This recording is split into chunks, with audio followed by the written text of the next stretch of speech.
네, 안녕하세요. 언론아스 33회 사전 토크입니다. 윤회가 오기 전. 네. MC 바뀐 줄. 네, MC 역할을 대행하고 있습니다. 네.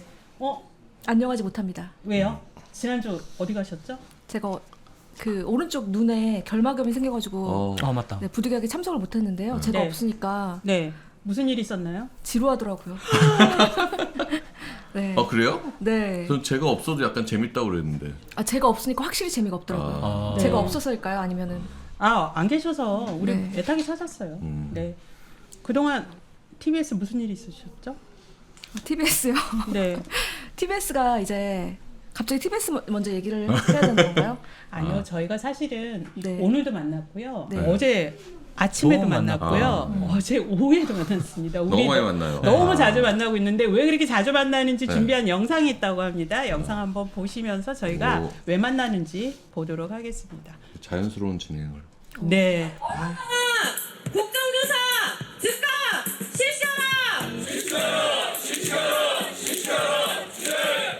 누가 프로그램 폐지를 지시했는지, 누가 진행자를 내리꽂았는지, 누가 세월호 다큐를 불방시켰는지 낱낱이 밝혀서 그들에게 법적 책임을 물어야 합니다. 방송 3법을 거부하는 자가 방송 장악의 주범입니다.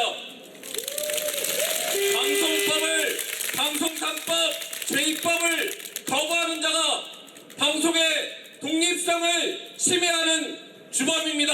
그렇지 않습니까? 하지만 YTN 국정조사는 단지 YTN을 정상화시키기 위한 길만이 아닙니다. 윤석열 정권의 언론 장악 공작 전반의 실체를 밝히는 단서가 될 겁니다. 표현의 자유를 막고 정권의 마음에 들지 않으면 입을 틀어먹어 버리는 입틀막 기조가 어떤 결과를 낳을지 오세훈 서울시장과 시의회는 분명히 알아야 할 것입니다.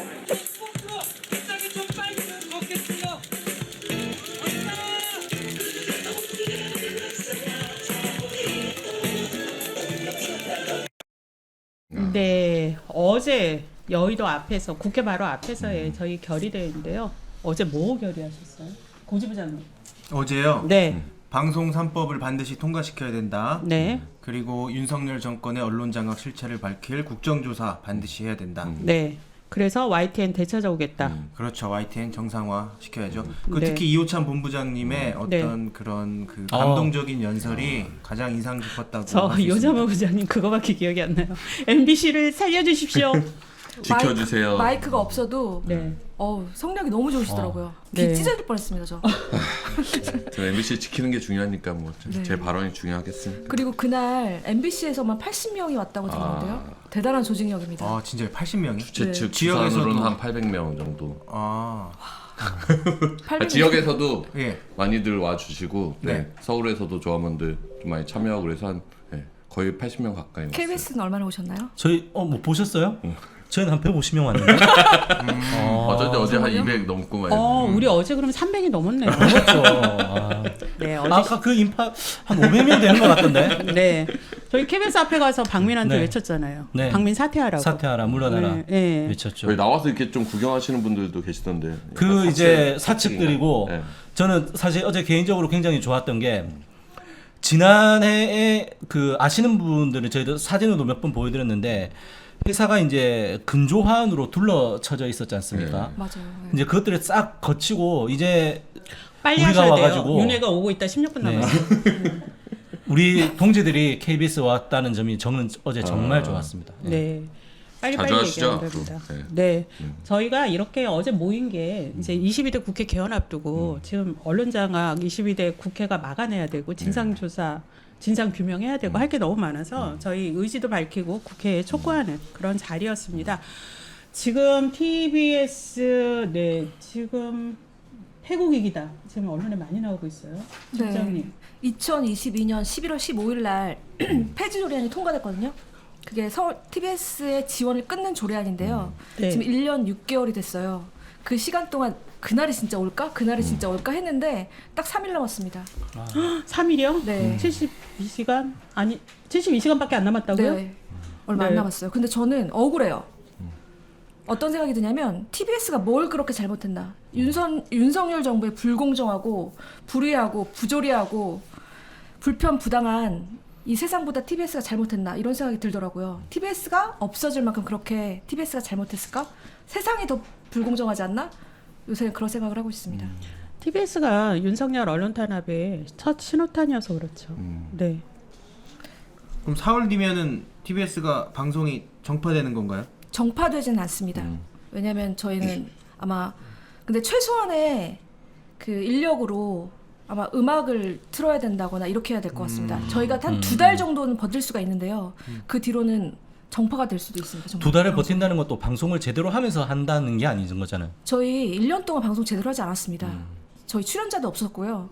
라디오 저희끼리 프로그램 막 네. 3시간씩 해요. 아나운서 맞아요. 혼자. 아나운서들이 그냥 단독으로 하고 있었어요. 네.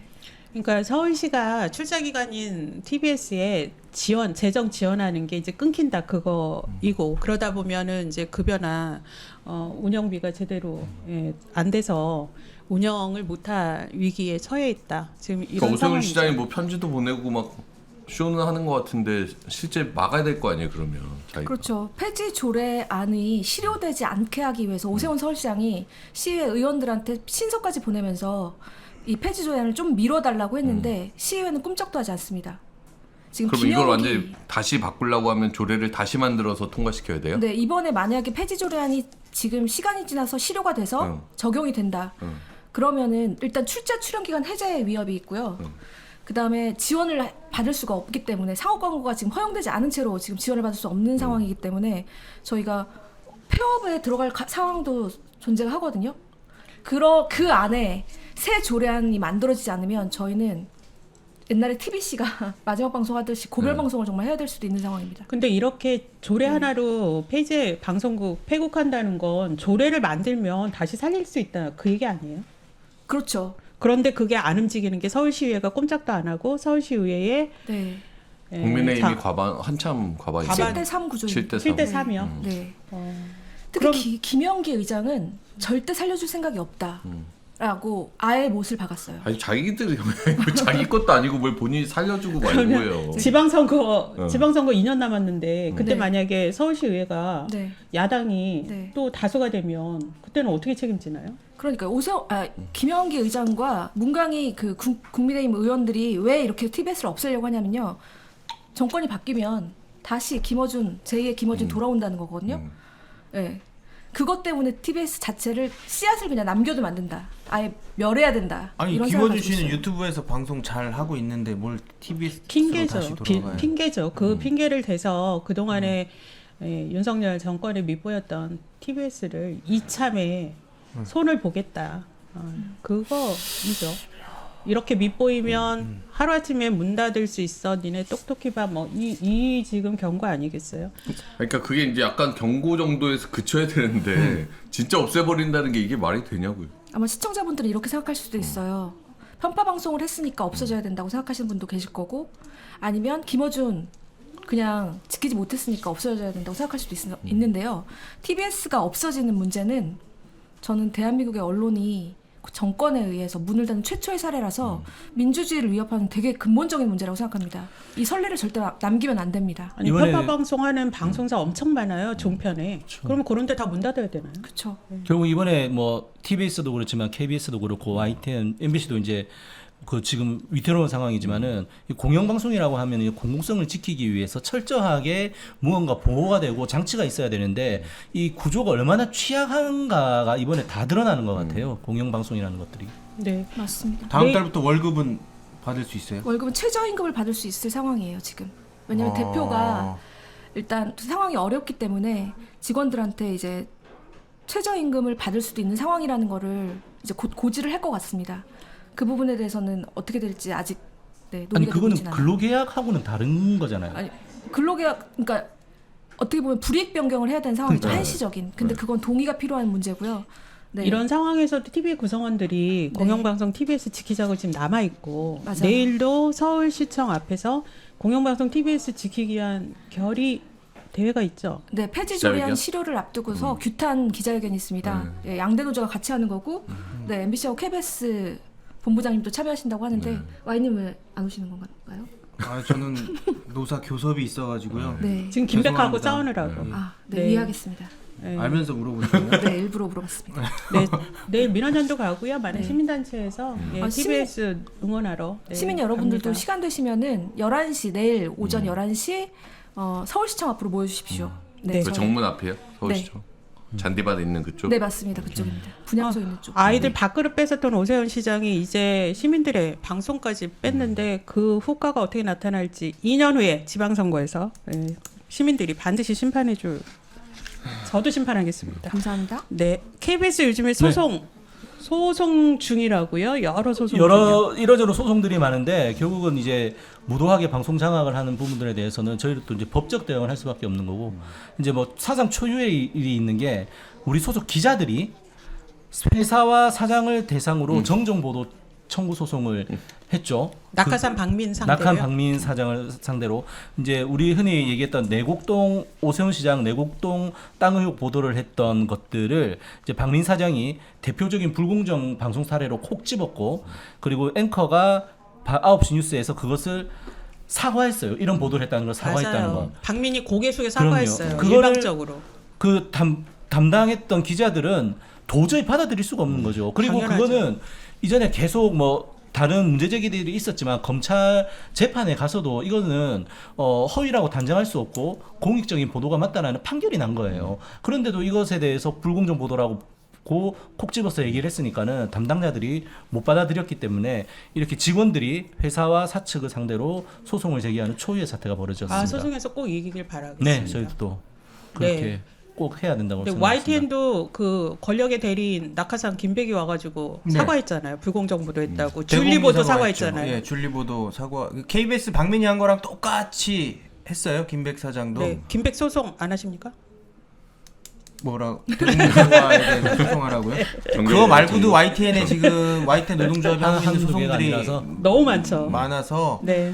지금 가장 중요한 게 뭐냐면 보도국장을 네. 보도국 구성원들의 동의를 받아서 임명해야 되는데 맞아요. 그러지 않고 일방적으로 임명을 했어요. 지금 김백 사장이. 그래서 보도국장의 임명을 취소해달라는 일종의 가처분을 냈고 그게 조만간 나올 겁니다. 이게 단지 YTN만의 문제가 아니라 이게 여기서 맞습니다. 이겨야 KBS도 저희도 또 마찬가지로 미쳐요. 임명동 이제 거치지 않고 이제 보도국장 등 주요 국장들을 임명해 버렸고 그래서 저희는 내부적으로 그 분들을 어떻게 부르냐면 무슨 국장이 아니라 네. 무슨 국장 발령자라고 부릅니다. 아, 발령자. 국장이 아니고 발령자. 괜찮네요. 네, 괜찮죠. 네, 괜찮네요. 그렇게 하십시오.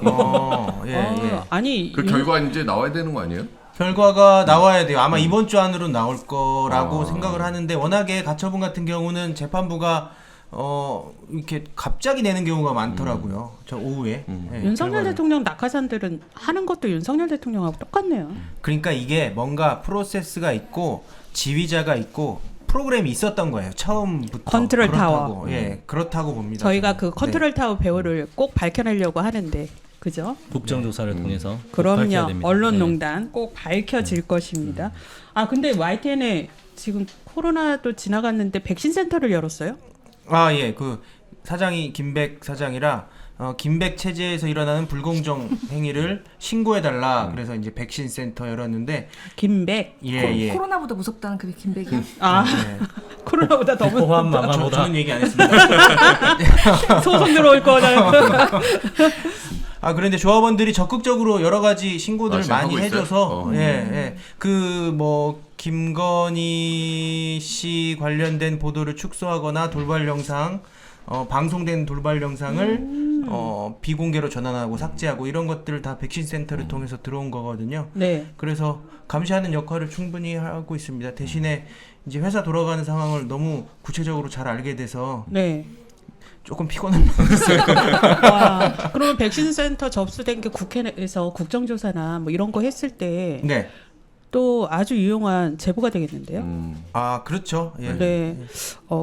김백 씨도 임기 끝까지 못 채울 수도 있겠는데요. 못 채워야죠. 못 채우게 김백은 진짜. 해야죠. 네. 그게 저희 목표고 네. 김백 퇴진 운동 지금 벌이고 있고 지금 41일 차인가 그렇습니다. 아, 41일차. 예. 그러면 김백 취임 41일이 아니라 김백 퇴진 운동 41일.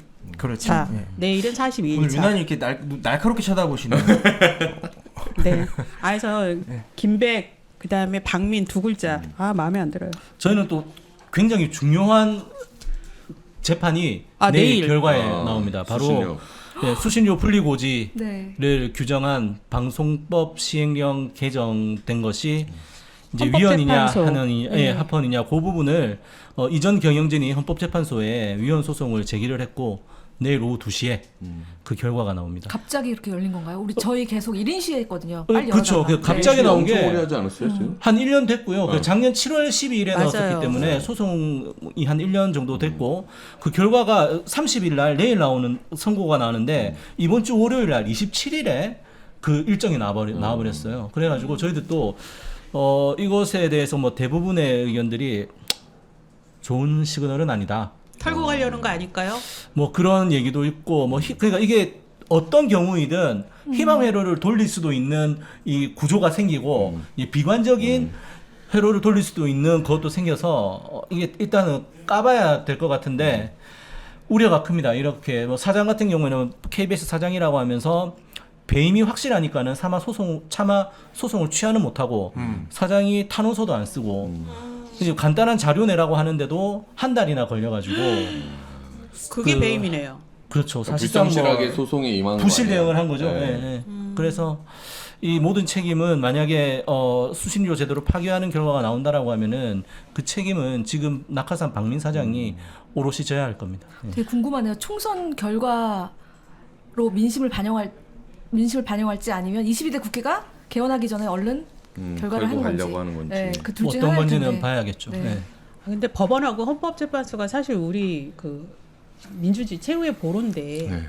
오로지 법리에 따라서 그 판결과 선고를 해주기를 다시 한번 촉구할 수밖에 없겠네요. 분리고지하는 것이 위헌이라는 결정이 나와야 되는 그렇죠. 거죠. 예, 예. 시행령으로 한 시행령이 시행령이 위헌이다. 위헌이다. 예. 모법의 취지를 살리는 것이 아니라 오히려 걸림돌이 되고 있으니까 이 시행령이 이제 위헌이다. 저희들은 이제 그렇게 요구를 하고 있는 거죠. 되게 근데 이 정부 중요하다. 들어서 시행령 갖고 엄청 장난질 많이 그렇죠. 쳤잖아요. 네. 그런 것까지 생각하면 사실 헌재가 좀 한번 제동을 판례를 불러줘야죠. 해줘야죠. 그래서 이번 판결이 단순히 수신료만의 판결이 아니라 시행령은 헌법재판소가 시행령 정치를 용인을 하느냐 마느냐라고 저희들은 보고 있거든요. 그렇죠. 헌법재판소가 왜 존재하냐를 보여주는 아주 시금석이죠. 저는 대통령제가 이렇게 강한지 몰랐어요. 거부권은 계속 부결됐잖아요. 이번에 거부권 부결되고 그다음에 이번에 그 시행령은 만약에 위법성이 드러나지 않는다고 하면 저는 그럼 좀더 대한민국이 심각하겠죠. 더 희망이 심해지겠죠. 없어요. 시행령 정치가. 예, 예. 대한민국이 되게 심각한 상황으로 빠져들 것 같아요. 네. 중요한 문제 같습니다. 어머 윤혜가 오고 있다. 2분 17초나 남았습니다. 저희 네. 진짜 빨리 했는데요. 윤혜님이 따박따박 오는 소리가 들리는 것 같은데. MBC 얘기는 되게 안 해도 되는 거 같나요? 아니요 MBC 할 뒤에 얘기 할 많은데 거니까? 뒤에 네. 하신다고 네네. 지금 MBC는 매일매일 지금 일이 많아요. 그 아침 저녁 점심으로 선전전도 하시려고 지금 하잖아요. 네네. 네. 지금 방금 생각하신 것 같은데. 아니에요. 아니, 안 하면 안 되겠는데? 던져놓고 아직 집행부 회의랑 이런 건 아직 아직 안 했는데 했어요? 다음 주부터 하려고 다음 주부터 이제 아침에 방송사법 상암동 네. 일대를 돌아다니시는 거예요? 그 상암 그 DMC 역에서 하려고 하는데 DMC 역이랑 수색역 같이 할까 좀 어쩔까 고민 중이고 저 슬로건도 알아요. 뭔데요? MBC가 위험합니다. 맞죠? 8월이면 MBC가 위험해져. 아니 지금도 MBC 를 MBC 위험하잖아요. 지금도 위험하죠. 네, 그러니까, 호시탐탐 MBC 노리고 네. 있잖아요. 그러니까 어쨌든 8월 전에 이사진 교체 전에 방송사법이 통과될 수 있게 그 시민들이 이제 방송사법 내용에 대해서 잘 모르실 수 있잖아요. 그래서 그런 것들 최대한 좀 알릴 수 있는 노력들을 이제 시작을 하려고요. 저 1분 12초 남아서 그런데 사실 저 지난주 금요일 날 대통령이 용산 대통령실에서 앞치마 두르고 김치찌개 기자들한테 나눠주고 기자들은 병풍처럼 서 있고 그 자리에서 어떻게 기자들이 질문 하나 안 합니까? 그거 어떻게 생각하세요, 기자님? 꼭 저한테 물어봐요. 네. 대답해 주세요. 그러면 안 되죠. 참. 그 데자뷰 네. 아닌가요?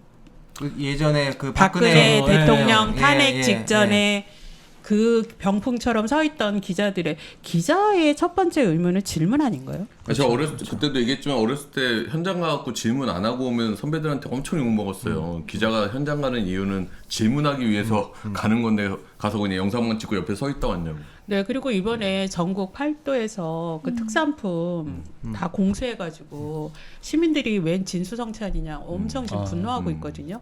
지금 그럴 때가 아니잖아요. 기자들이 권력 제대로 감시하고 이렇게 해야 되는데. 그때 김치찌개 먹을 때 팔도에서 진상품이 특산품. 올라왔어요. 그럼요. 그리고 한우도 거쳤어요. 한우. 그 비싼 한우. 대통령한테 바라는 게 사실 그거 뭐 한우 구워달라는 게 아니잖아요. 김치찌개는 네. 집에서 우리가 근데 해먹어도 되는데. 네, 대통령실이 보도자료에서 강조한 거 그날 술은 안 먹었다였습니다. 외국 회사 뭐 조만한 백이죠. 최고 수준의 징계인 관계자 징계를 의결했습니다. 자격 미달인 유진그룹에 절대 장악되지 않을 거라고 목소리를 높였습니다. 태국말은 막아달라며 호소하고 오세훈 시장도 이 방법을 찾아보겠다고 했지만 대한민국 유권자들은 야당의 압승을, 여당의 참패를 안겼습니다. 핵심 지역 기반에서도 지지율이 회복되지 않고 있는데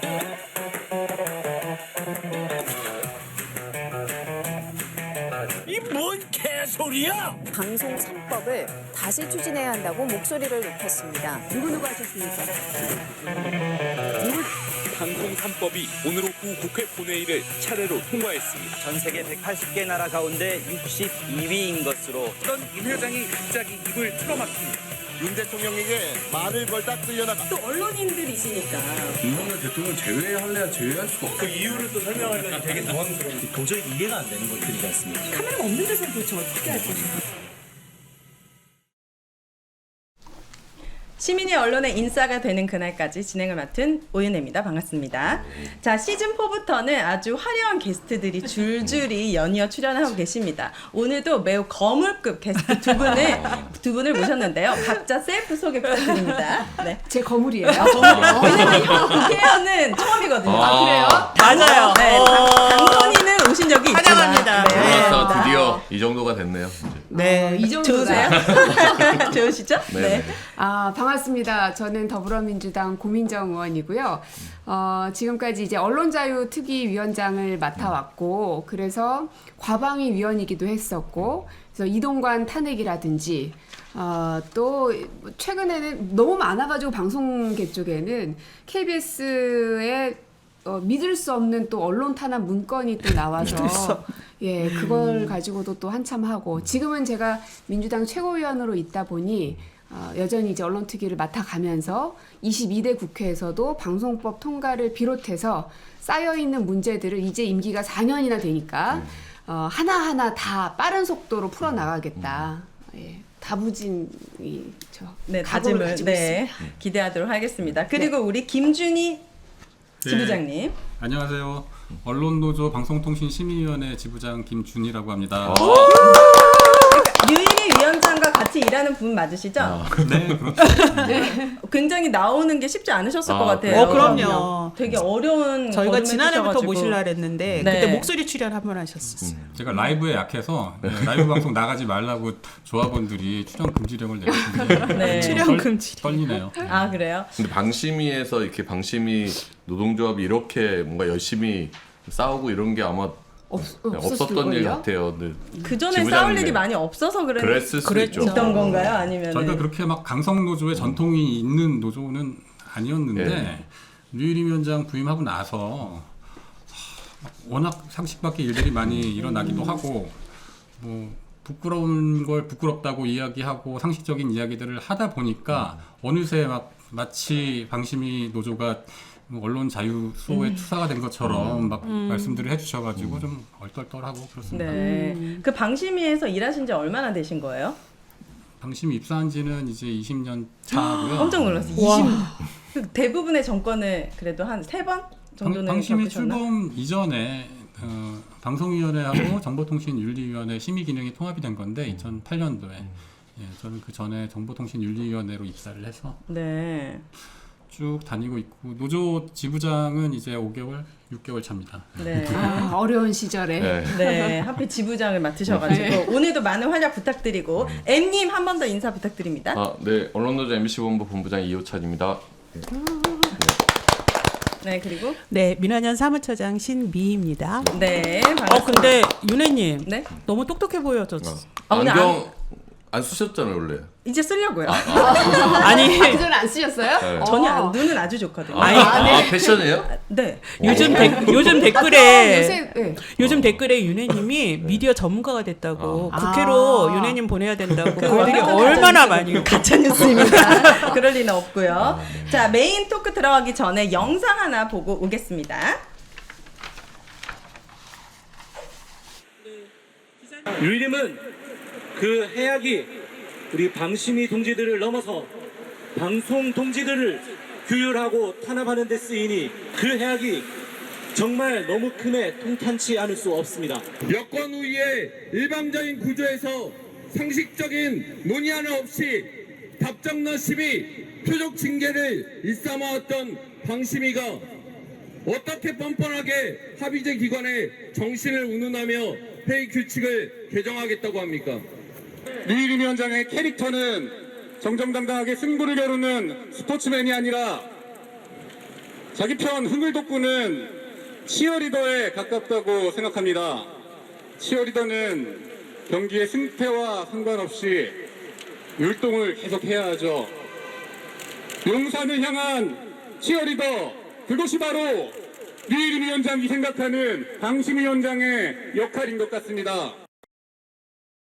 네, 저는 궁금한 게 이 김준희 지부장님께서 보셨을 때 류일임 위원장이 과거의 위원장들과 다르게 좀 남다른 게 뭐가 있나요? 남달리 왜냐면은 악행을 저지른 거예요. 뭐 어떤 게 있길래 이렇게 나서서 큰 목소리를 내게 되셨는지 일하는 방식이나 뭐 이런 접해 보셨을 때. 그 류일임 위원장 개인에 대해서 제가 막 그렇게 막 탐구를 많이 한 건 아니어가지고 위원장으로서 조금 아까 말은 캐릭터가 어떻다라고 얘기를 했는데 그 개인에 대한 게 아니고 그가 한 행동들, 그가 결정한 심의 안건들에 대해서 저희가 이제 여러 가지 문제 제기를 했었던 네. 것이고요. 그 과정에서 뭐 민원사주 의혹이라든가 이해충돌방지법 위반 여러 가지 법적으로 문제가 있는 일들이 의혹들이 제기가 됐는데 거기에 대해서 답변을 아예 안 하고 있어요. 네. 그러니까 뭐 다른 조금 아까 이렇게 영상에서 나왔던 거는 다른 위원들 동료 위원들의 입틀막을 하는 것을 저희가 이제 비판을 했는데 최근에 사실 입틀막 이전에 귀틀막이다. 남의 얘기를 듣지 않는다. 네. 제가 보기엔 그게 가장 큰 특징인 것 같아요. 네. 저희 방심이 회의 규칙을 개정한다고 그래서 어제 반대 기자회견을 한 거거든요. 회의 규칙이요? 네. 어떻게 개정하겠다는 거예요? 그러니까 말을 많이 하면은 자르겠다는 거고. 다른 위원이 말을 하면 자르겠다. 마음대로 시간도 제한하겠다. 방심위 위원장 그 민원사주 의혹이 있을 때 한 위원이 민원사주 의혹 갖고 막 문제 제기하니까 그냥 그 류일임 위원장이 그냥 박차고 나갔거든요. 네. 그리고 나서 안 돌아왔잖아요. 그러면 안 돌아오면 회의가 계속 유지가 돼야 되는데 안 돌아와도 자정 지나면 회의가 자동으로 끝나는 식으로 그런 거죠. 뭐 그런 겁니다. 네. 네. 특이하시네. 예, 그러니까 이게 지금 방심위는 위원회예요. 합의제 기구고요. 그다음에 법률상 민간 독립기구인데 네. 사실 이제 무늬만 독립이죠. 지금 국회의장이 3명, 그다음에 대통령이 3명, 그다음에 국회 상임위, 소관 상임위가 3명 이렇게 추천을 하면 대통령이 위촉을 하게 돼 있어요. 근데 민간 독립기구인데 사실상 정치권에서 추천을 하고 대통령이 위촉을 하는 거고 해촉 권한이 있으니까 정치의 영향을 받아왔죠. 그렇죠. 그래서 통상 6대3 여야 구조가 이렇게 돼 있는데 이게 정치에 따라서 정치 권력에 따라서 좌우가 되다 보니까 그동안에 특히 류일임 위원장 와가지고는 윤석열 대통령의 낙하산 노릇을 톡톡히 하고 있는 거죠. 그래서 저는 진짜 너무 뻔뻔한 게 아까도 얘기했지만 그 회의 규칙 그 바꾸는 이유를 그냥 합의제 기관의 정신에 입각한 효율적인 회의 진행 이렇게 회의록에 이렇게 설명을 해요. 자기들이 좀만 생각해보면 자기들이 얼마나 반합의제 기관처럼 지난 몇 달을 지금 만들어 와놓고 그걸 또 뻔뻔하게 거기서 또 위원들 의견 덜 듣겠다고 얘기하면서 합의제 기관의 정신을 얘기한다는 게 2달밖에 안 남지 않았습니까? 그분 임기가? 그러니까 7월 22일 네. 2달 까지죠. 저는 이 류일임 위원장은 그동안 우리가 만나보지 못했던 종류의 사람 같아요. 새로운 신인종을 만났구나. 왜냐하면 청부민원 사건이 저한테 너무 충격이었는데 그러니까 본인의 가족들을 다 동원해서 그 목표 지점을 정확하게 하고 민원을 넣게 만듭니다. 그런 다음에 그 민원을 자기가 심의를 해서 그 회사를 제재를 계속해요. 네. 그러니까 보통은 이런 거는 상상을 안 하죠. 그렇죠. 오타까지 똑같았잖아요. 그러니까 이거 말도 안 되고 또 최근에는 어디 미국에 가서 구글 본사에서 또 만나고 항의 왔는데. 방문 있었죠 최근에. 그래서 거기서 또 항의 받았죠. 거기서 큰 소리를 쳤죠. 책상을 내리치면서 구글 부사장에게 맞아요. 예. 그래서 한국에 제가 그래서 그 노조에서 아마 입장을 냈었던 걸로 기억을 하는데 한국에 와서도 구글 측에서 항의를 다시 했다고 네, 기사에서 항의성 본 것 방문으로 같거든요. 저는 들었어요. 네. 그래서 오늘의 메인 토크 또한 방심위 이야기를 해보려고 합니다. 오늘의 네. 주제는 방송 입 틀어막어 비판 언론을 죽이는 심의 폭주 어찌하오리까입니다. 요즘에 방틀막이라는 말이 유행하고 있다고 합니다. 방송국이 뭐만 하면 끌려가는 곳 바로 방송심의위원회인데요. 심의 폭주를 넘어서 심의 테러를 일삼고 있는 방심의 만행과 그 문제점 알아보도록 하겠습니다. 자, 언론 탄압 전초 기지가 된 방심이 윤석열 정부 들어서 저는 방통위가 있는지도 처음 알았고 방심위가 있는지도 그냥 다 처음 알았거든요. 이렇게 원래 방심위가 언론을 탄압하고 제재하고 심의하고 이런 기능을 하는 곳입니까? 아니죠. 어떤 곳이에요? 아니죠. 그러셨나요? 아니 어떤 분들은 원래 그런 곳이었다라고 생각하시는 분들도 있을 수 있어요. 원래 이제 방송 내용을 심의하고 제재 조치를 결정하는 게 방심위의 직무이기 때문에 특히 방송사에서 일하시는 기자, PD 분들은 양복 입는다고 전에 표현들을 많이 했어요. 연예인들이 방송에서 우리 PD 양복 입힌다고. 조사받으러 가니까. 방심위의 의견 진술을 하러 갈 때 양복 입는다라고 표현을 했는데 제 생각에는 그 방송인들에게 귀찮은 존재였던 것은 사실이었던 것 같아요. 그런데 무슨 일을 하는 곳인데요? 원래는 그러니까 방심위의 역할은? 이게 방송하고 통신, 방송통신심의위원회거든요. 그래서 네. 방송심의, 그다음에 정보통신심의를 하는데 방송이 예를 들면 오보를 냈거나 불공정 보도를 했거나 또는 뭐 광고 등에서 문제가 있거나라고 하면 네. 심의를 해서 그에 이제 문제가 있으면 제재를 하는 그런 곳이에요. 그래서 방송의 공정성을 보장하는 기구죠. 예, 그런데 그곳이 지금은 방송의 공정성을 보장하는 게 아니라 방송 탄압, 언론 탄압의 수단으로 전락을 한 거죠. 그래서 원래는 방심위가 최소화된 일만 해야 맞거든요. 그래야 언론의 자유, 방송의 자유를 보장해 줄 수 있으니까. 그래서 정말 안 되는 것들에 대해서만 심의를 하고 심의할 때도 정말 세세하게 따져서 그래서 옛날 그 기록들을 보니까 현황을 보니까 이명박 정부 때는 평균 1.41건이었고 월 평균 한 달에. 네, 정현주 위원장 문재인 정부 시절이죠. 정현주 위원장 때는 0.64건. 그다음에 강성현 위원장 때는 2.88건. 이 정도였어요. 근데 네. 지금은 7.04건이에요. 한 달에. 네. 네. 그러니까 그만큼 예전 이명박 정부에 비해서도 훨씬 많은 수의 내용들을 심의하고 있다. 그리고 그 심의를 하는 방송사도 너무 타겟이 명확한 게 눈에 너무 보이는 거죠. 타겟이 바로 여기 있죠. 네.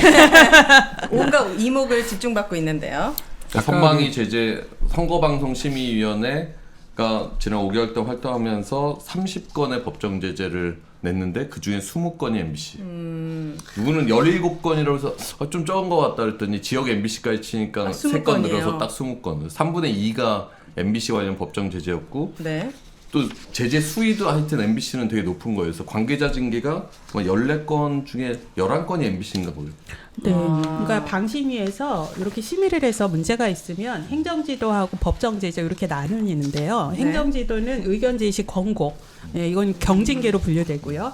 그다음에 법정제재는 주의, 경고, 관계자 징계, 과징금. 그래서 제일 센 게 관계자 징계와 과징금인데요. 이 법정제재는 나중에 방송사를 제어가하거나 재승인 심사할 때 벌점이 영향을 미쳐요. 그래서 이 벌점이 정말 많이 쌓이면 방송사 제어가나 재승인을 못 받아가지고 문을 닫을 수도 있는 아주 큰 영향을 미치는 그런 역할을 합니다. 그러니까 이번에 류일임 체제의 윤석열 정권 하에서 공영방송 그리고 특정 언론사 특히 정부 여당의 비판적인 보도를 하는데 이렇게 징계가 집중된 거는 나중에 노리는 게 있다 이렇게 보는 거죠. 아까 사회자님이 네. 방통위도 처음 들었고 방심위도 처음 들었다고 처음 하셨는데 들었어요. 네. 사실 방통위와 방심위를 구분할 줄 아는 사람들이 그렇게 많지 않았어요. 그렇죠. 원래. 네. 갑자기 맞아요. 유명해진 거예요. 이게 질적으로나 양적으로나 어마어마하게 지금 제재 조치를 남발하고 있거든요. 네. 아까 벌점 얘기를 하셨는데 방송 평가 점수가 지상파 텔레비전의 경우에는 총점이 700점이에요. 근데 그 중에 뭐 방송 심의가 따로 이렇게 포션이 있는 게 아니고 기본 점수 같은 게 있는 게 아니고 네. 전체 700점 중에서 제재 조치에 따라서 벌점이 이제 마이너스가 되는 거예요. 그런데 류일임 위원장 취임하고 얼마 안 됐는데 지금 9개월 정도 됐는데 그 사이에 MBC가 벌점이 100점이 넘어요. 아 그래요. 그 이거 치명적입니까? 그렇죠. 치명적이죠. 엄청 치명적이죠. 네. 그래서 굉장히 그걸 다 와. 소송을 통해서 다투고 있는. 그러다 보니까 소송 비용도 어마어마하게 지금 쓰고 그러니까요. 있거든요. 네. 네. 최근 10년 중에 올해 11건으로 소송 건수가 가장 많고 그러면 이제 방심위 입장에서는 MBC 측에서 우리는 부당하다. 그 법정 제재에 대해서. 그러면 이제 고발하지 않겠습니까? 그럼 여기 또 소송에 임해야 되잖아요. 네. 그렇게 해서 나가는 비용이 보니까 상반기에서만 1억 3,970만 원이에요.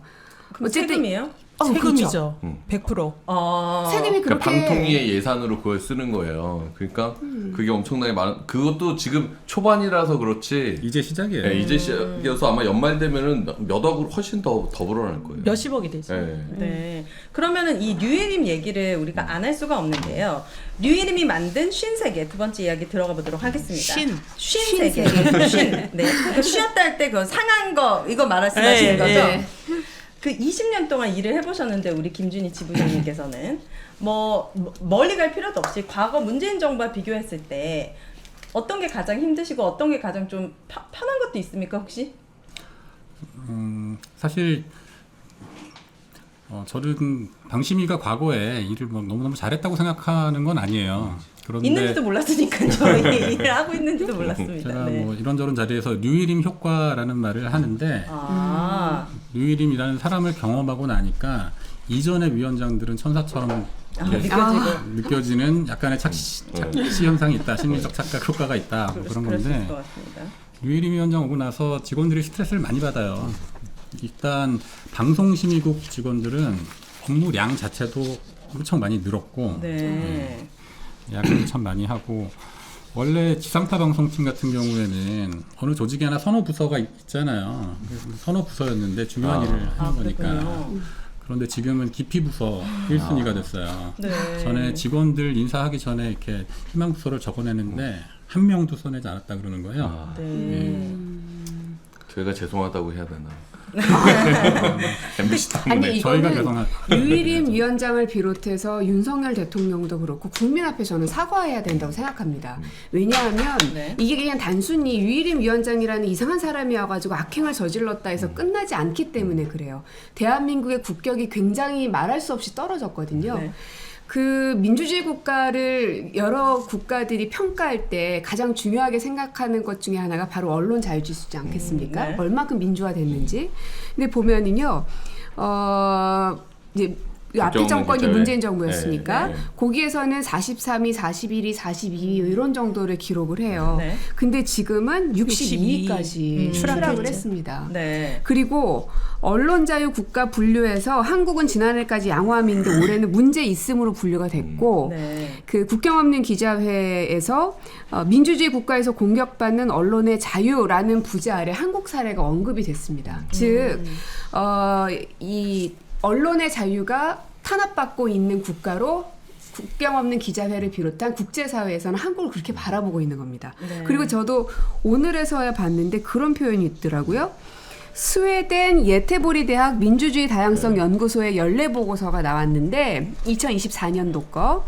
근데 여기에 보니까 뭐 지수를 여러 가지를 매기는데요. 그게 하락세가 뚜렷한 국가들은 따로 이제 빼내서 독재화가 진행 중인 곳이라고 평가를 하거든요. 여기에 대한민국이 들어가 있습니다. 근데 우리 대한민국 국민들도 많은 분들이 혹시 여기 민주주의 대한민국이 맞나? 이렇게 가끔 놀랄 정도로 혼란스럽긴 한데 이 윤석열 대통령의 언론관과 류일임 위원장의 언론관의 방향이 비슷하기 때문에 이렇게 많은 논란이 있음에도 내비두는 거잖아요. 윤석열 대통령이 싫으면 바로 얼굴 표정에 약간 눈썹이랑 입모양 따로노는 걸로 바로 표시하는데 그럼에도 불구하고 류일임 위원장은 냅둔단 말이에요. 그럼 이 저번에 영수회담에서 이재명 대표가 그 MBC에 대한 심의 제재 막 이런 거 얘기하니까 마치 몰랐다는 듯이 대응을 했대잖아요. 그러니까 몰랐다고 모른 하는 것도 척. 사실 말이 안 되고 그걸 모를 어떻게 수 모를 없겠죠. 수가 있어요. 맞아요. 온 아무것도 국민이 안 다 모르고. 아는데. 그러니까. 류일임 위원장이 2개월 후에도 연임할 수 있을 가능성도 있습니까 혹시? 아유, 오 마이 갓. 저는 그럴 가능성 없다고 믿고 있는데 네. 사실 워낙 요즘 상식적이지 않은 일들이 많이 벌어지고 있어서 류일임 지켜봐야겠죠. 위원장만큼 또 더 잘할 수 있는 사람을 찾는 것도 쉽지는 않을 수 있을 것 같아서 정권 입장에서는 네, 그렇죠. 정권 입장에서는 근데 아마도 더 좋은 자리를 갈 때가 있으면 보낼 것 같고 네. 더 좋은 자리에 갈 때가 없으면 진짜 연임하면 그런 말씀하지 마시죠. 알겠습니다. 너무 아픈 얘기를 해가지고 자 방심의 심의 테러로 정말 많은 방송사가 고충을 겪고 있는데 그 중에 최대 피해자는 벌점 100점을 받고 있는 MBC가 아닐까 생각이 듭니다. 자 MBC 어떻게 대응하고 빨리 있는지 그리고 어떤 피해를 받고 있는지 좀 구체적으로 말씀해 주시죠. 너무 많아서 너무 많죠. 한숨부터. 너무 많고 네. 방심위, 선방심위의 제재를 얼마나 받았는지도 매주 바뀌니까 그걸 통계를 잡기도 어렵고 아까 말씀드렸듯이 어쨌든 이 방심위에서 이제 처음에 이제 얘기 나오기 시작한 게 그 뉴스타파 녹취록 인용 보도한 거 그때부터 이제 시작을 해서 방심위가 계속해서 그러니까 문제가 뭐냐면 방심위에서 무지막지하게 되게 무도하게 징계를 해요. 그럼 징계한 거를 보도를 해요. 보도를 하면은 거기에 비판적인 생각들 다시 담아서 보도를 할 수밖에 없잖아요. 네. 그리고 MBC에 대해서 이런 것이 불공정하다라고 지적을 하면 그 지적에 대한 MBC 입장을 같이 국민들한테 알려야 될 거 아니에요. 그걸 알리면 또 그게 불공정하다고 또 제재를 해요.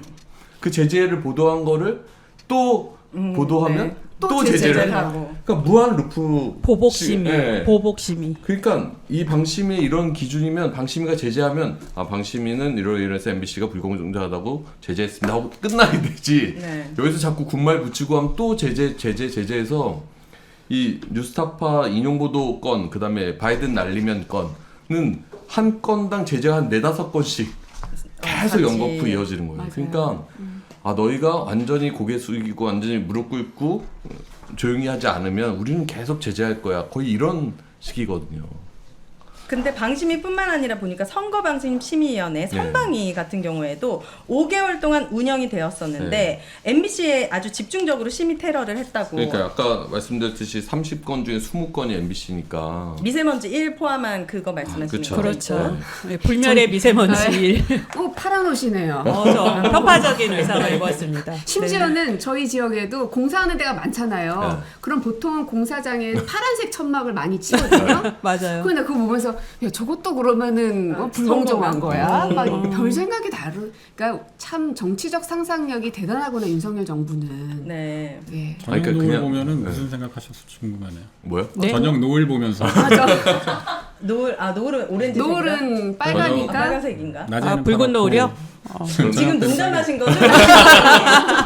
라이브에 아주 어울리시는 분이에요. 네. 태양이 국민의힘을 지지한다고 되게 뿌듯하면서 저녁 노을을 볼지를 아, 근데 싫어할 수도 있어요. 약간 주황빛이잖아요. 그러니까 완전 그럼 빨간색은 주황색은 아니잖아요. 저기잖아. 정의당, 개혁신당. 네.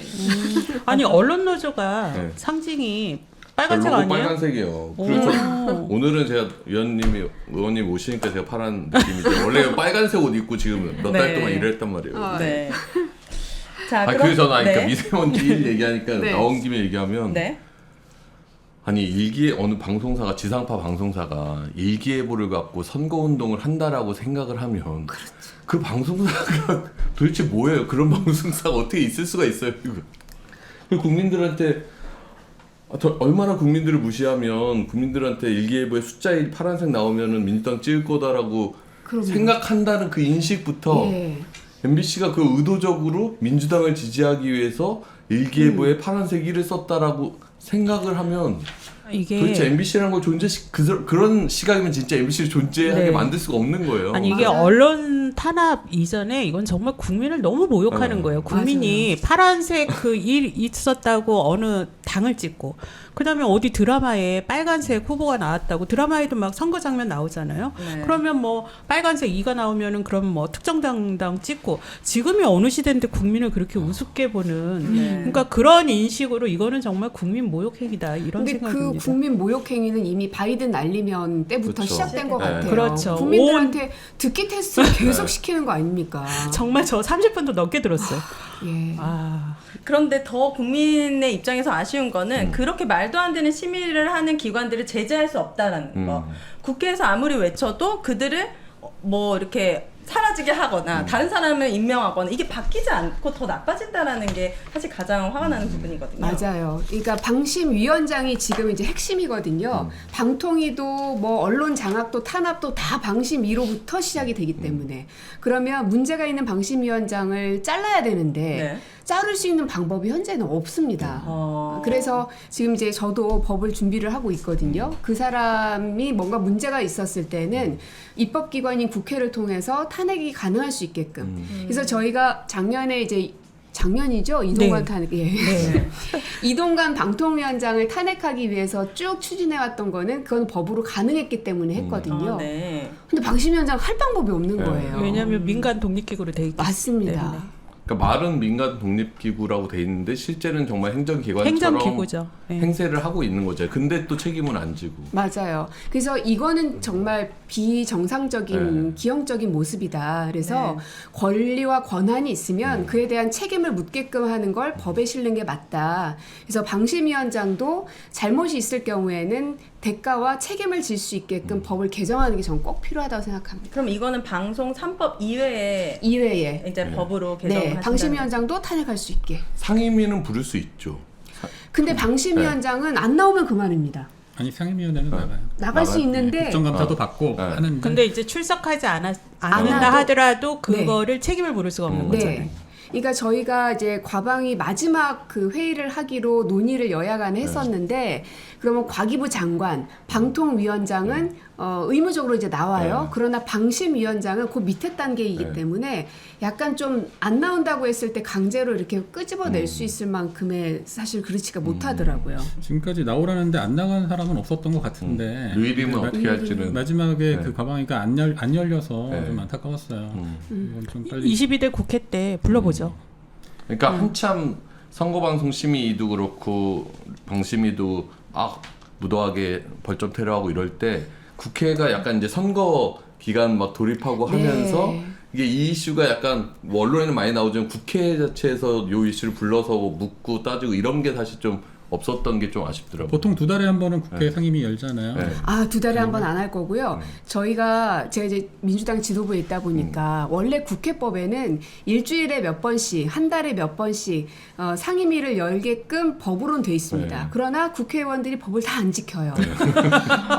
상임위도 원래는 이제 6월이 시작이 되면은 6월 7일 정도까지는 마무리가 되게끔 국회법에는 돼 있지만 한 번도 그 날짜에 개원해 본 적이 없어요. 늘 한 달, 2달이 걸리는 거예요. 그래서 안 된다. 이번에는 우리가 국회 법대로 하자. 그래서 저희는 법대로 준법 투쟁을 할 겁니다. 그래서 만약에 여당에서 합의 안 해주고 협상 안 하겠다고 하면 그럼 하지 마십시오. 그냥 우리끼리 합니다. 왜냐하면 모든 상임위가 과반 이상이 민주당 의원들만으로도 가능하고 또 여러 야당 의원들이 있기 때문에 언제까지 여당의 발목 잡기에 우리가 농락당할 수는 없다. 그래서 개문발치해서 나가야 되는데 지금 현재 민주당에서는 운영위원장, 법사위원장을 반드시 민주당이 하겠다는 의지를 보임과 동시에 과방위원장도 굉장히 강한 의지를 지금 갖고 있습니다. 그래서 무조건 그렇게 해야 한 달 안에 방송법을 다시금 통과시킬 수 있고 그래야 법사위 통과가 가능해지거든요. 네. 자, 댓글에는 우리 고민정 위원님 너무 예뻐요도 있지만 또 우리가 저는 또 털고 갈 건 털고 가야 된다. 또 언론인 분도 계시니까 왜 21대 국회 문재인 정부에서는 방송 3법이 통과되지 않았는지 그때 또 통과됐으면 올대님까지 또 이렇게 말씀을 다 하시면 터놓고 얘기하는 거죠. 심지어 생방송이고. 우리 많이 얘기했어요. 그래서 그거를 좀 간단하게 댓글로도 답답해하시는 분들도 있으니까 해소해 주시면 좋을 것 같습니다. 네, 저는 그냥 잘못은 잘못으로 인정하고 털고 가는 게 맞다고 봅니다. 계속 설명을 하기 시작하면 변명이 돼버리더라고요. 그래서 우리 문재인 정부였을 때 그리고 민주당이 일당이 됐을 때 그 순간에 했었어야 됐다. 근데 못한 거는 저는 민주당의 책임이라고 생각합니다. 그 후과를 많은 언론인들이 지금 당하고 있는 거거든요. 그래서 거기에 대한 책임의식을 갖고 있는 민주당이라면 향후 22대 국회에서도 어떤 수단과 방법도 가리지 말고 정권을 잡고 나서 마음이 바뀔 거라고 이렇게 혹은 상황이 바뀔 거라고 이런 건 생각하지도 말고 네. 우리가 매짐을 져야 된다. 그래야 언론인들도 민주당이 또 권력 잡으면 바뀔 거야 라는 걸 불식시킬 수 있고 진짜로 언론 자유를 위해서 하는 거지. 국민의힘이 맨날 그러거든요. 저 사람들은 언론 자유를 위해서 하는 게 아니라 자기네 편에 맞는 입맛에 맞는 언론사들을 지키려고 지금 저러는 거야 하고 손가락질 받는 걸 끊어낼 수 있다. 네. 예. 저는 언론인들에게도 얘기하고 싶은 게 보수 정권에 문제가 생겼을 때 너무 보수적으로 이 언론 기사를 쓰고 진보 정권에서 문제가 생기면 매우 공격적으로 문제를 다루는 행태들이 있더라고요. 그러다 보니까 당연히 이제 정부 입장에서는 언론과 문제를 안 일으키고 잘 지내고자 하는 속성이 있는데 언론인들부터 공정하게 진보든 보수든 여야 상관없이 기사를 써주시면 정부도 거기에 이제 자유를 줄 수 있지 않을까 신뢰와. 안경 쓰더니 너무 매서. 진짜 맞는 말 하셨어. 너무 왜냐면 여기 국회의원분 계시고 또 약간 MBC 국회 갈 것처럼 지금 오늘 거기를 왜 갑니까? 그 머리 인생 몰라요. 어떻게 될지. 제 인생은 제가 알고 갈 것 같습니다. 그래서 자, 원래 과방이 이번에 좀 다른 데 가실까 하다가 다시 과방이 남겠다고 하신 거 아니에요? 네. 아까 제일 앞에 영상 같이 봤잖아요. 네. 그거 보면서 너무 미안하고 너무 죄책감이 큽니다. 우리가 잘했으면 저분들이 거리에 나오지 않아도 됐었을 텐데. 그래서 원래는 제가 가고 싶은 상임위가 있어서 다른 데를 1, 2, 3순위에 과방이 들어가지도 않았어요. 써냈는데 네. 너무 괴롭더라고요. 여러분들의 얼굴이 막 눈에 밟혀서 왜냐하면 지난 1년 동안은 이분들하고 동고동락을 너무 많이 했고 언론에는 알려지지 않은 많은 논의와 과정들이 있었거든요. 네. 그러다 보니까 미운 정 고운 정 막 다 쌓였죠. 그래서 내가 이분들을 버리고 가는 건 배신행인 것 같다. 그래서 다시 과방위로 신청했는데 아직 결과를 얘기를 안 해주더라고요. 보내주겠죠? 치열하가 치열하가. 과방이 지금 경쟁이 치열해요. 과방이 원래 기피하는 그죠. 과방이 원래 그렇게 많이 지원 안 하세요. 맞습니다. 네. 원래 과방위는 아무도 안 오려고 해서 지난 21대 때는 전하, 박찬대, 장경태 이런 최고위원들이 차출된 거였거든요. 네. 너네가 가서 좀 마크 좀 해 하고 차출됐는데 요번에는 22대 의원님들 가운데 상당수가 그것도 굉장히 강한 스피커를 갖고 계신 분들이 다 오시겠다고 하셔서 과방위가 가장 핫합니다. 아 그렇군요. 예. 그리고 고민정 의원은 계속 가시겠죠. 아무래도 그 현안에 대해서 잘 알고 계시고 또 유대 관계가 끈끈하시니까 들어가실 것 같은데요. 점 잘 치시잖아요. 아 그러세요? 아니요.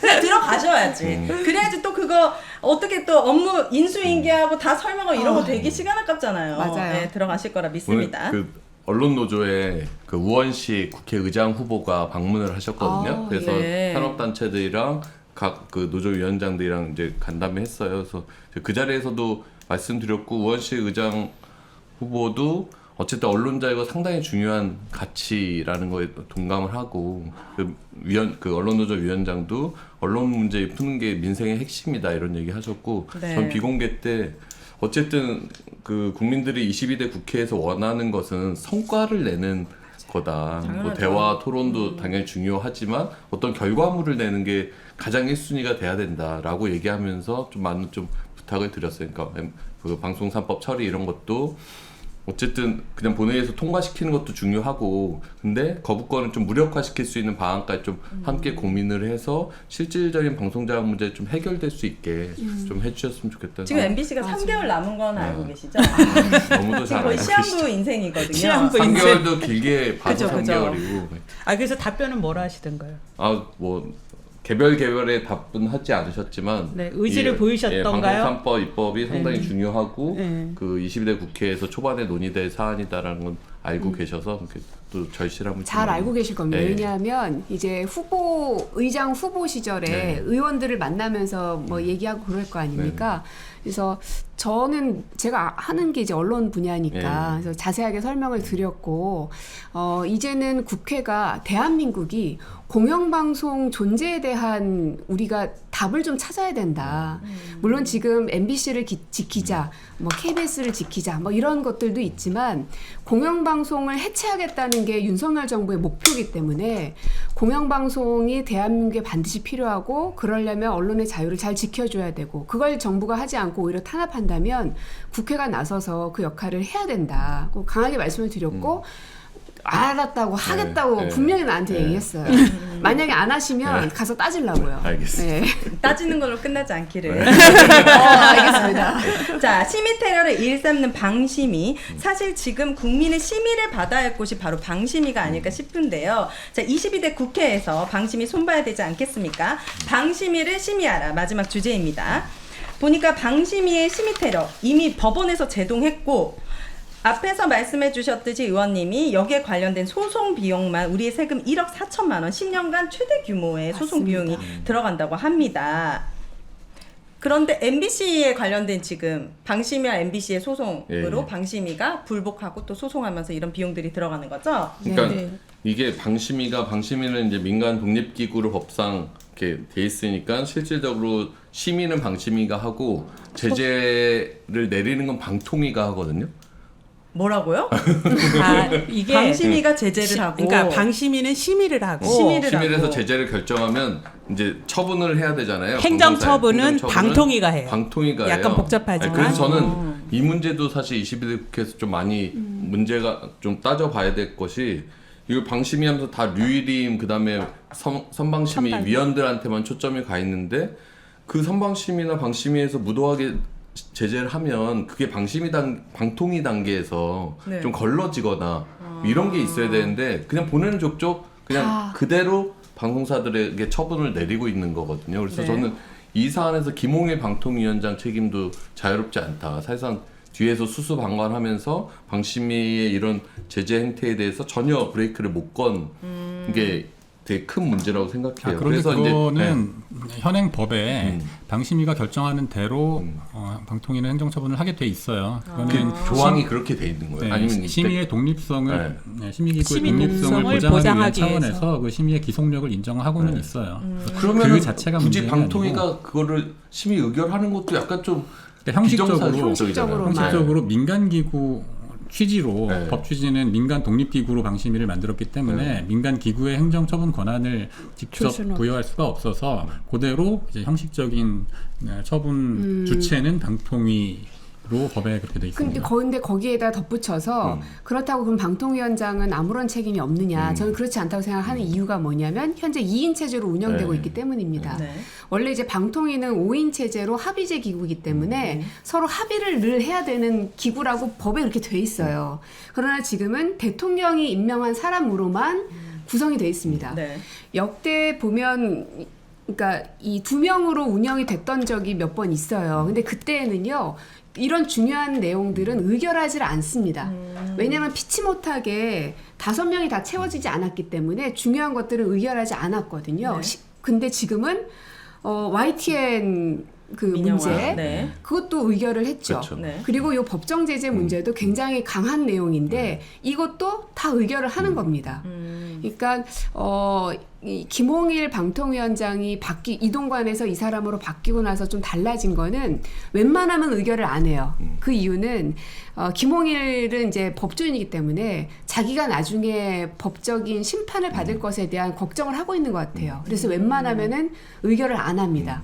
그러나 이미 YTN에 대해서 의결했고 MBC 등을 비롯한 법정 제재에 대한 의결을 했기 때문에 여기에 대해서 김홍일 방통위원장은 저는 탄핵의 사유가 될 수 있다고 보고 있고요. 이걸 왜냐하면 법원에서도 2인 체제로 운영되는 것은 맞지 않다. 위법이라고 분명히 얘기를 했기 때문에 죄의 대가를 치를 수 있게끔 저는 해야 된다고 생각합니다. 근데 저는 여기서 중요한 게 요 11건에 대해서 그러니까 정권의 비판 보도 중에 이제 법정 제재 받은 게 44건인데 그 중에 11건을 방송사들이 부당하다 해서 이제 가처분 인용과 본안 소송을 냈는데 가처분 11건이 모두 법원에서 인용됐어요. 네. 그러니까 법원에서 방송사들이 이거 부당하다는 걸 다 받아줘야지. 수용한 거예요. 근데 100% 수용한 거예요. 맞습니다. 이렇게 되면 방심위가 심의한 게 매우 정치적이고 표적 심의였다라는 게 법원의 가처분 소송, 본안 소송도 아니거든요. 네. 이렇게 인용된 게 매우 지금 중요한 시사점이다. 맞습니다. 그래서 방심위의 국정조사는 전 불가피하다고 생각해요. 예. 그럼 방심위원장을 뽑는 과정이나 이런 것들도 문제점을 느끼시지 않았나요? 뭔가 좀 바꿔야 된다?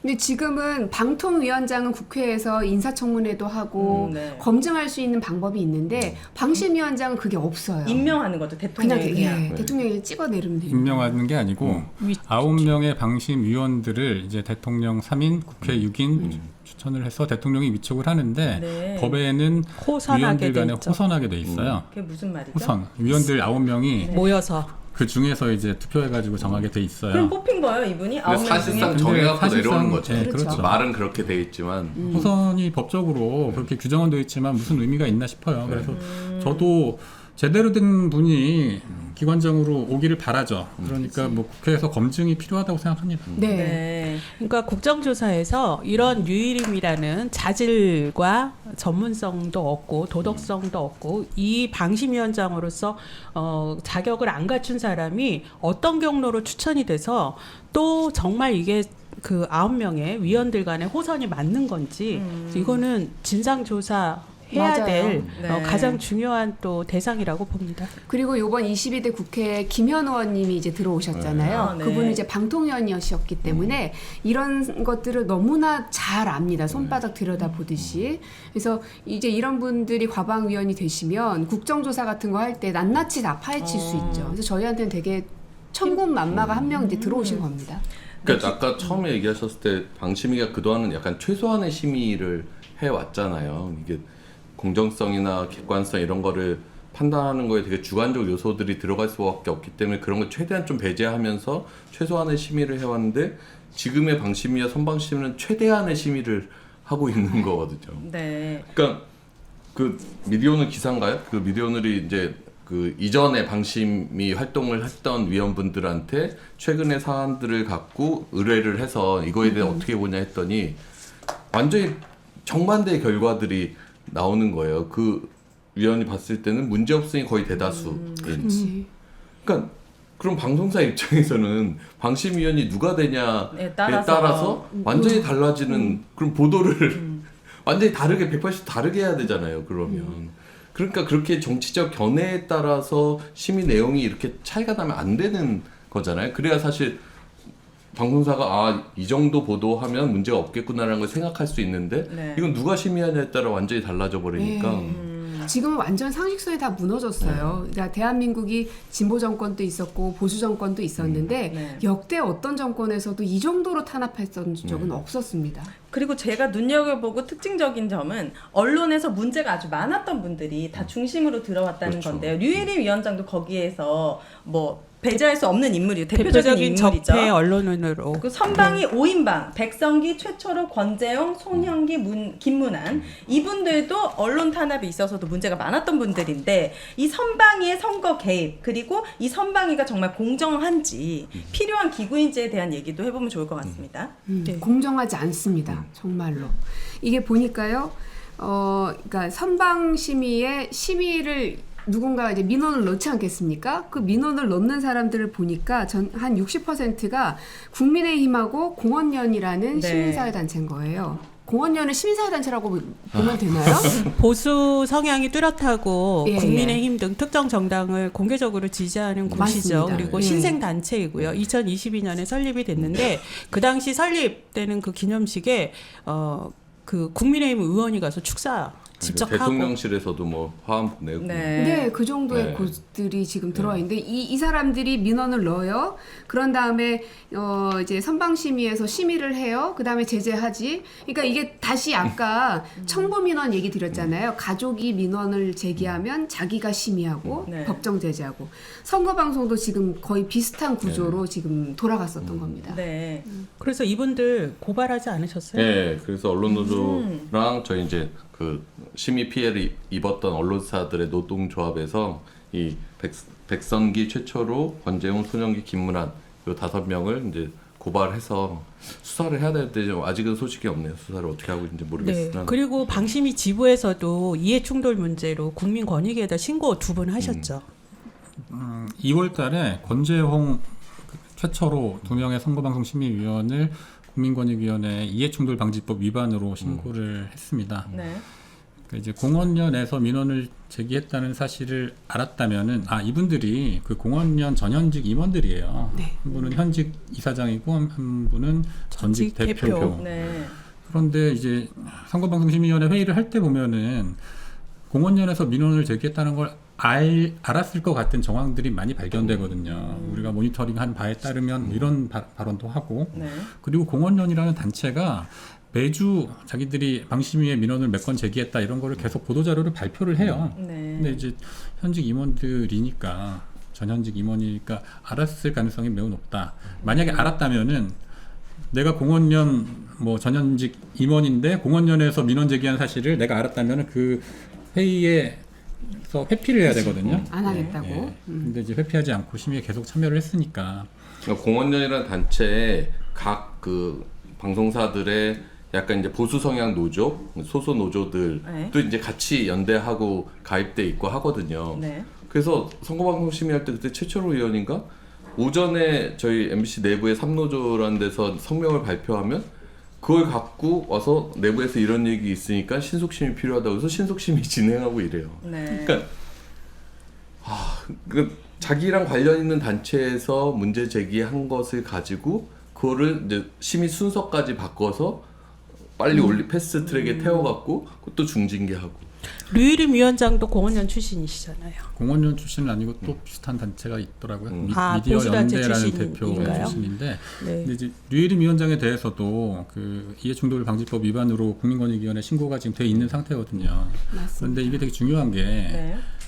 이해충돌 방지법 위반 여부가 확실히 밝혀지면 향후에 MBC가 제기한 소송들 이런 것들이 본안 판단이 앞으로 남아 있는데 그 과정에서 심의가 제대로 된 것인지 절차적인 하자가 있는지 없는지도 소송의 쟁점이 될 거예요 아마. 그럼 제가 궁금한 것은 민주당의 대안이 궁금한데요. 오늘 한겨레 보도 보니까 권익위에 신고하셨다고 했잖아요. 근데 권익위의 심의 기일이 여냐 야냐에 따라서 굉장히 차이가 많이 나더라고요. 김건희 여사 명품백 같은 경우는 지금 100일 넘게 아예 심의 안 들어갔지만 김혜경 여사 같은 경우에는 30일 만에 대법원에 이첩되고 그러면 이렇게 편파적으로 권익위에서 심의를 안 하고 있는데 그 신고 많이 해봤자 이 어떤 효과가 없을 것 같거든요. 그거에 대해서 민주당도 알고 있을 텐데 대안이 있을까요? 권익위, 경찰, 검찰 다 그렇습니다. 네. 지금 유일임 위원장을 저희 민주당에서도 고발을 했는데 진행이 너무 안 돼서 보통은 이제 고발한 사람을 이제 경찰에서 나와가지고 이제 조사를 받으라고 하거든요. 그럼 보통 그냥 실무자가 가는데 하도 안 하니까 제가 직접 갔습니다. 그랬더니 막 경찰에서 난리가 난 거예요. 그래서 이러면 좀 빨라지지 않을까. 그래서 갔는데도 불구하고 여전히 묵묵부답. 왜냐하면 압수수색이라도 해야 되는 거 아니에요. 고발을 했으면. 딴 데는 잘도 하면서. 아니 그러니까 말입니다. 그러니까 뭔가 권익위만 바라보고 있을 문제는 아니다. 뭔가 정말 현실적인 해결 방안이 필요해 그렇죠. 보입니다. 네. 그리고 저는 이 방심이나 선거방송 심의에서 방송의 공정성을 심의하는 것 이것도 좀 논의가 필요할 것 같아요. 그러니까 저희 주말에 이제 언론정보학회라고 이제 그 언론 쪽에 교수님들 모여 있는 학회에 좀 다녀왔는데 네. 거기서도 공정성에 대해서 토론을 해요. 그러니까 공정성이라는 개념이 명확하지 않은 거예요. 공정성이랑 누가 어떤 식으로 보냐에 따라 되게 주관적인 요소가 많이 들어가는 공정성이란 개념이 학회에서도 아직 명확하게 정립돼 있지 않은 계속 토론의 논란의 대상이 되는 그건데 그걸 갖고 심의를 한다? 그래서 오 교수님이 이 사람들이 비평을 하고 있다. 비평을 갖고 징계를 한다. 그러니까 각자의 정치적 견해에 따라 이야기하면 그건 자신의 정치적 견해일 뿐인데 그걸 갖고 이걸 어떤 법적 잣대로 삼아갖고 자기 마음에 안 들면 이건 불공정해. 이런 심의를 지금 방송심의나 선거방송심의가 악의적으로 하고 있단 말이에요. 그래서 이런 것을 가서 계속 남겨둬야 되나. 그래서 지부장님 오셨지만 방심위 내부에서도 어떤 공정성 심의 이런 건 좀 고민이 될 지점일 것 같아서. 그 법에 방송통신심의위원회 설치 목적이 방송의 공공성, 공정성 보장을 위해서 방심위를 둔다라고 돼 있어요. 네. 그런데 방심위의 공정성 심의 폐지하라는 이야기가 나오는 거는 참 부끄러운 일이죠. 맞아요. 근데- 전 세계적으로는 이 공정성을 가지고 뭔가 판단하는 것이 안 하는 추세거든요. 왜냐하면 말씀하신 것처럼 굉장히 주관적 영역이기 때문에. 근데 이번에 방심에서는 92%가 다 공정성을 이유로 법정 제재를 했거든요. 네. 오죽하면 공정성 심의 폐지하라는 얘기가 나올까 싶기도 해요. 그런데 장기적으로 이건 좀 사회적 논의가 필요하고 합의가 필요한 것 같은데 방송법에 방송이 공정해야 된다는 얘기가 되게 많이 나오거든요. 신문법에는 신문이 공정해야 된다는 얘기는 없어요. 이제 물론 언론중재법에는 비슷한 얘기가 있긴 있는데 그래서 22대 국회에서 미디어개혁 특별위원회 설치를 요구하고 있어요. 거기서 방심위 제도 개선에 대해서 사회적인 논의가 필요하다. 최소한 여기서도 한번 얘기한 것 같은데 하여튼 공정성 심의 이런 거에 대해서는 최소한 뭐 그런 특별 다수제나 이런 걸 좀 두던지, 그러니까 어떤 좀 뭐 정치적 성향이 뭐 좌든 우든 뭐 보수든 진보든 그건 다 각자 있을 수 있잖아요. 그런 사람들도 합의하는 이건 정말 말이 안 되는 정말 불공정하다. 근데 그냥 자기 정치적 견해에 따라서 불공정을 좌지우지하면 너무 이제 누가 심의위원회에 따라 천차만별의 결과가 나오는 거니까. 네. 저는 공정하냐 안 공정하냐보다는 상식이냐 비상식이냐의 싸움인 것 같아요. 사실은 이게 너무 비상식적이니까 학자들이 고민을 하기 시작한 것 같고 과거 정권에는 이렇게까지 이 공정성에 관련된 논의가 많이 없지 이 정도로 많지 그렇게 않았을 해서 것 같아요. 제재를 이렇게 많이 하는 사례가 없었던 네. 거죠. 그리고 그걸 하려면 위원들 자체가 공정해야 되잖아요.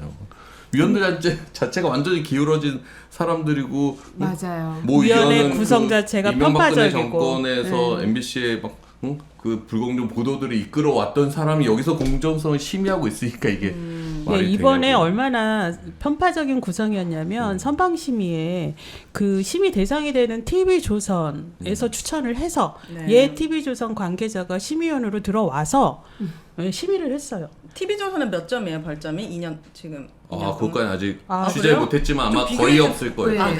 거의 없습니다. 이번에 그 TV조선이나 채널에 관련해서는 거의 문제 없음으로 됐죠. 네. TV조선이나 뭐 조선일보 하여튼 그런 쪽이 방심위에 간다는 것 자체가 기사가 막 되는 거예요. MBC는 매주 끌려가서 제가 하고 있는데 자료가 네. 있어요. 네. 이번 총선 선방심의 방송사별 법정 제재를 보니까 MBC가 단연 1등이고요. CBS, YTN 그리고 가톨릭 평화방송이 뭐 4개, 2개 뭐 이 정도 있고 KBS, TV조선 없습니다. 0. 확실히 채널 A만 두 건 있어요. 종편 중에는. 네, MBC가 총애를 받고 있다. 이거 감사합니다. 하나는 확실한 것 네. 같습니다. 총애였어요. 자, 많은 분들이 정말 두 분 바쁘신데 어려운 걸음 해주셔서 감사드리고 이렇게 의원님께 그리고 우리 지부장님께 이 자리를 이용해서 통해서 민원을 이렇게 언론인들이 하면 좋을 것 같은데 하나씩만 민원사주 민원사주 하시는데요? 볼 수도 있고요. 네. 한마디씩 원하는 거 있으시면 해주시죠. 그리고 그래요? 두 분의 각오와 마무리 발언을 듣고 마무리하도록 하겠습니다. 뭐 이렇게 돗자리 깔아주면 못하죠. 아니요. 네. 저는 이번에 네. 이 방심위와 선방위가 정말 역대 최대의 이 심의농단이었다고 생각을 해요. 네. 이 심의라는 게 아까 말씀하신 대로 공정한 방송 보장하라고 준 이 의무인데 이 심의 제도와 심의 기구를 언론과 방송을 탄압하는데 이런 특권을 준 적이 없거든요. 그리고 이번에 보면 방심위도 그렇고 선방심위도 그렇고 선방심위는 특히 선거하고 무관한 것도 다 갖다가 선거에 영향을 미치면 이건 선거와 관련이 있다고 자기 마음대로 다 가져다가 심의 대상에 올렸거든요. 대표적인 게 이태원 특별법 같은 경우 비판 보도했다는 이유로 가톨릭 평화방송 징계했어요. 예, 이렇게까지 특권화된 방심위, 선방심위 같은 경우 이런 행위는 사실 선거 기간 이 5개월에 저는 명백한 이거는 선거 개입이었다라고 생각하고요. 선거 개입은 불법 행위잖아요.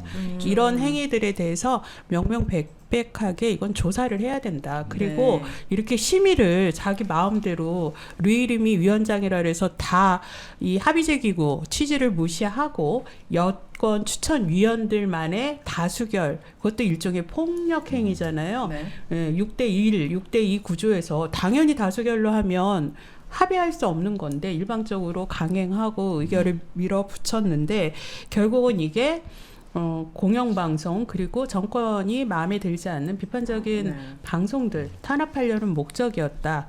그렇다면 네. 이거는 조사해야 된다. 언론농단, 미디어농단 많이 말씀하시는데 국회에서는 국정조사로 혹시 밝히실 계획이 있으실까요? 네, 저는 해야 한다고 생각합니다. 더 이상 물러설 수 없는 싸움이 저는 시작된 거라고 보고요. 방송 3법은 지난 21대 때 이미 한번 통과시킨 바가 있기 때문에 그거는 빠른 속도로 통과되게끔만 하면 되고요. 가장 큰 전장은 저는 방심위의 국정조사라고 봐요. 그래야 방통위도 바로잡을 수가 있다고 생각하기 때문에 네. 하나 부탁드리고 싶은 건 국민 여러분들의 많은 관심입니다. 아무리 국회의원이 떠들어도요. 국민들 관심이 없으면 언론이 쳐다보질 않고 그럼 뉴스가 생산이 안 됩니다. 네. 그러면 정권에서는 그냥 뭉개고 가면 끝이거든요. 네. 아무리 의원이라 하더라도.